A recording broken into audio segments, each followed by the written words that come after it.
네, 여러분 안녕하세요. 사이클 컨텐츠 박철호 프로입니다. 자전거 TMI 시간, 오늘도 어김없이 박창민 편집장님과 함께 이어가 보도록 하겠습니다. 오늘 이야기가 정말 많은 분들에게 좀 도움이 될 것 같아요. 한 5년 정도 짧은 시간 안에 진짜 많은 변화를 가진 타이어에 대한 이야기를 좀 하고 싶습니다.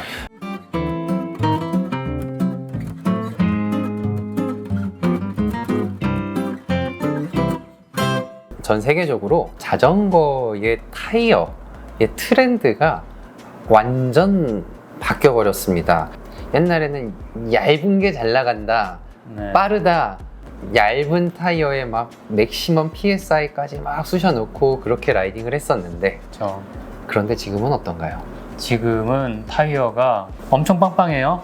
뭐 28mm, 30mm, 뭐 선수들도 시합 때 28, 30mm가 기본을 사용하니까 튜블러는 언제 봤는지 기억도 안 나는 옛날에 튜블러 타이어에 그렇죠. 공기압 180 넣고 타던 그런 시절이 예. 되게 오래된 얘기 같은데 그게 사실 얼마 안 됐어요. 앞서 저희가 그 엔듀런스에 대한 컨텐츠를 할 때 말씀을 드렸듯이 정말 점점 그 트렌드는 지금 타이어의 폭이 점점 두꺼워지고 있습니다. 그러면서 또 휠폭도 커지고 있잖아요. 그렇죠. 타이어가 혼자 커져버리면 림이 넓지 않은데 타이어 큰 거 끼면 이렇게 되잖아요. 아이스크림 콘이라고 얘기를 하는 콘 효과가 생겨서 커져도 커지는 의미가 없어져요. 볼륨도 작고 타이어가 휘청휘청거리고. 그렇죠. 그러니까 이걸 잡아주려니까 림을 키워야 되죠. 림을 키우고 나니까 타이어가 예전보다 크지 않아도 커져버린 거예요. 간혹 사람들이 이제 옛날에 25C, 25mm 얘기를 하잖아요. 최근에는 26mm 이렇게 얘기를 해요. 그런데 26이 더 큰 거라고 생각을 하지만 실제로는 25가 더 커요. 왜냐하면 기준이 옛날에는 림 내부 폭의 스탠다드가 15mm였거든요.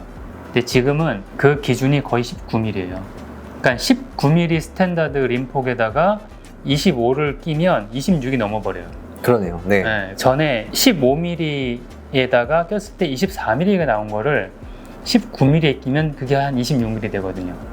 그러니까 어떻게 보면 최근에 26이 옛날에 24mm 정도 사이즈. 최근 타이어들 보면 타이어가 완전 커졌는데 무게가 가벼워지잖아요. 실제로는 이 림 내부폭이 커지면서 타이어가 실제로의 사이즈보다는 작기 때문에 가벼워지는 그런 효과를 볼 수 있고요. 볼륨을 키울 수도 있고 타이어의 안정감도 주고 이 두 가지 효과 때문에 그렇게 변하고 있는 그런 추세입니다. 질문을 받았던 것 중에 하나가 왜 요즘 타이어에 공기압을 그렇게 적게 넣냐? 나 옛날에 100 이상으로 항상 넣었다. 그래야 펑크 안 나는 거 아니냐? 공기압을 적게 넣는 이유는 당연히 타이어 볼륨이 커지면 공기압이 적게 필요해요.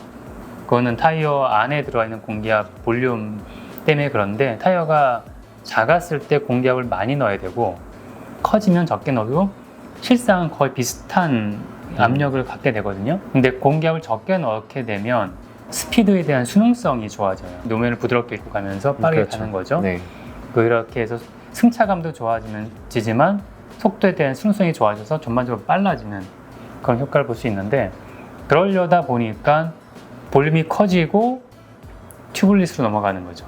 그러면 26C와 28C 그리고 30C에 대해서 어떤 퍼포먼스의 차이가 있는지에 대해서 한번 이야기를 좀 해볼까 합니다. 작은 사이즈가 가벼워요. 28C만 해도 300g 언더로 만들기는 게 쉽지 않거든요. 근데 30C다 그럼 무조건 뭐 300은 무조건 넘어버리는 네. 무게. 일단 무게가 26은 가벼우면은 260g, 250g도 나오니까 그렇죠. 뭐 앞뒤 차이면 거의 100g 차이가 나는 거예요. 예. 그러니까 무게 때문에 어필과 가속에 확실히 유리하죠. 작을수록. 뭐 에어로 때 얘기했지만 평지에 느리니까 기운을 빼고 어필을 못 올라가. 이런 것들 때문에 밸런스를 잡다 보니까 그리고 이미 파워가 좋으신 분들은 어필이 올라갈 때도 가속으로 계속 올라가는 게 아니라 속도를 높여서 속도 유지력을 이용해서 어필을 올라가거든요. 그럴 때는 볼륨 큰 게 유리하죠. 그러면은 28C는 지금 한국의 트렌드는 단언코 28C가 주를 이루고 있다 라고 할 수 있지 않습니까? 네, 튜블리스 사용자들은 28, 그 디스크 브레이크 사용하시는 분들의 상당수는 28로 이제는 넘어온 상황이고 네.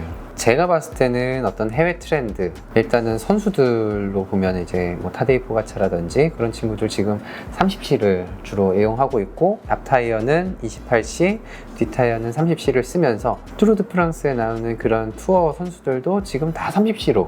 작년 정도부터는 30mm를 완전히 바뀌었어요. 메인 사이즈는.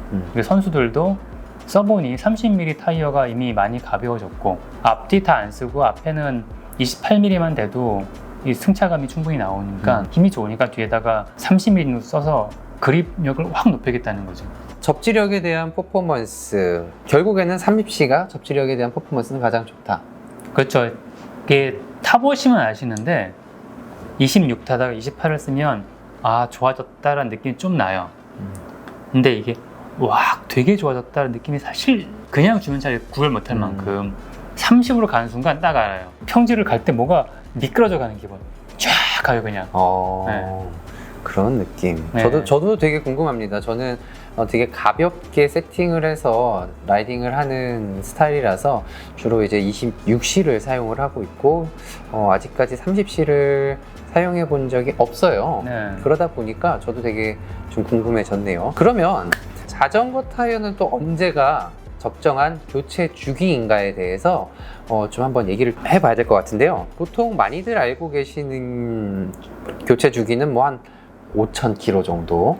사실 그 정도면 바꿔도 자주 바꾸시는 거라고 생각을 하기는 해요. 네, 그런데 레이스용 타이어, 최상급 타이어 워낙 비싸잖아요. 그렇죠. 요즘은 뭐 10만 원 넘는 건 당연한 거고, 그런 레이스용 타이어들이 내구성이 엄청 안 좋아요. 퍼포먼스의 완전 최고를 만들기 위해서 만든 타이어이기 때문에 내구성 따위는 그냥 무시하고 만들었던 거죠. 근데 그거를 비싸게 주고 샀으니까 오래 쓰고 싶다라는 마음이 생기는 거죠. 그게 사실은 동호인들한테 가장 딜레마 중에 하나인 것 같아요.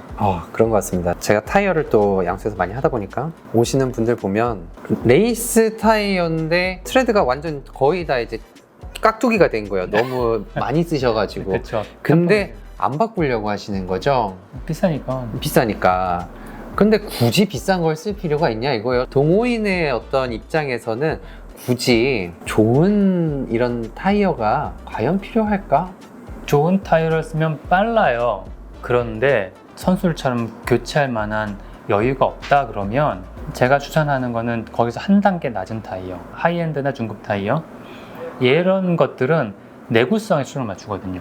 퍼포먼스를 약간 떨어뜨리고 내구성, 그리고 펑크 방지에 대한 기능을 높여주는 최고 하이엔드보다 조금 더 낮은 게 더 가볍기도 하고, 이런 여러 가지가 있는데, 속도를 잃지만 내가 더 오래 타고 그리고 펑크에 대한 고민을 좀 줄일 수 있는 방법으로 타이어를 선택하는 게 일반인들한테 더 낫지 않을까라는 생각도 많이 합니다. 뉴욕에서 제가 그 트랙에서 근무를 할 때 거기서는 레이싱용을 절대 사람들이 구매하지 않았어요.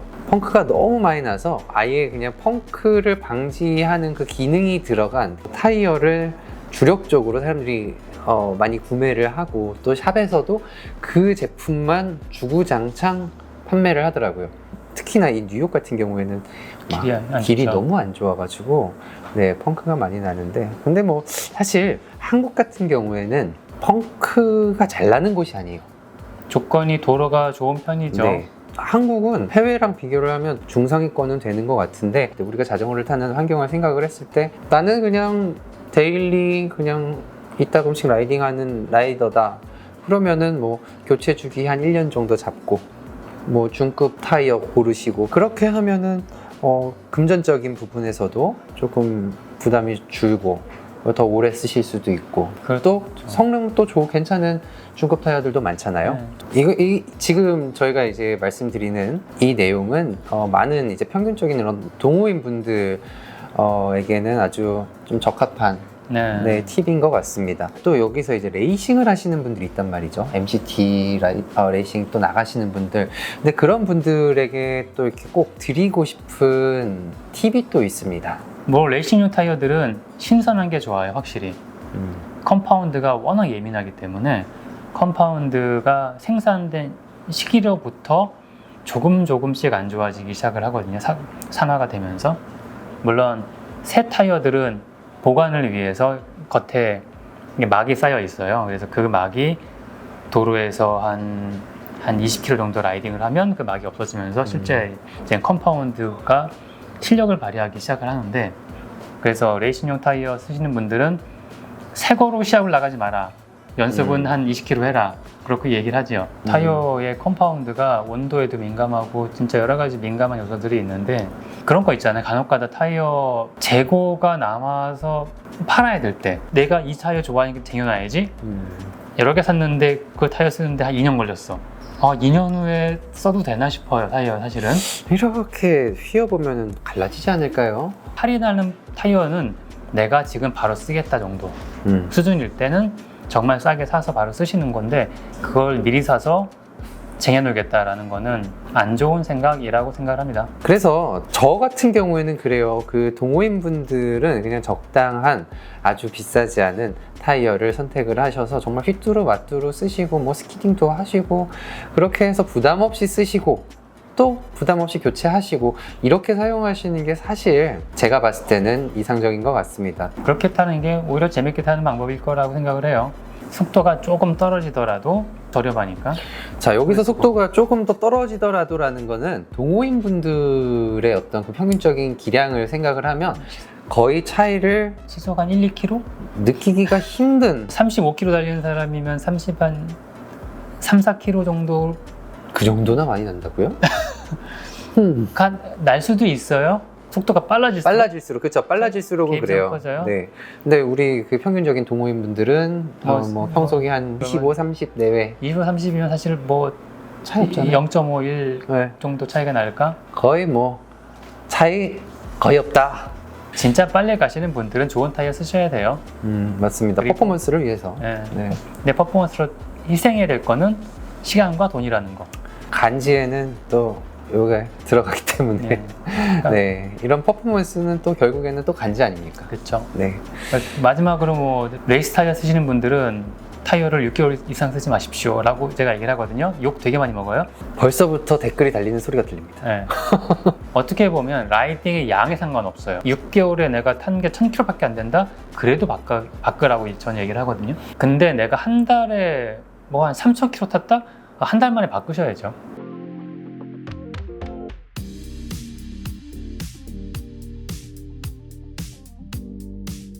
최상위 퀄리티의 아주 좋은 퍼포먼스를 기대하시는 금전적인 사정이 좀 좋으신 분들, 그런 분들에게는 뭐 그런 식으로 관리를 하시는 게 가장 이상적이다 라고 좀 종합을 해볼 수 있을 것 같습니다. 네. 하지만 나의 환경과 나의 사정과 또 나의 라이딩 스타일에 맞춰서 부담 없이 사용할 수 있는 타이어를 선택을 하시는 것이 저는 가장 바람직한 자전거 생활을 이어나가시는데 도움이 된다고 생각합니다. 오늘 이야기가 좀 여러분들께 많이 도움이 되시기를 또 바라고요.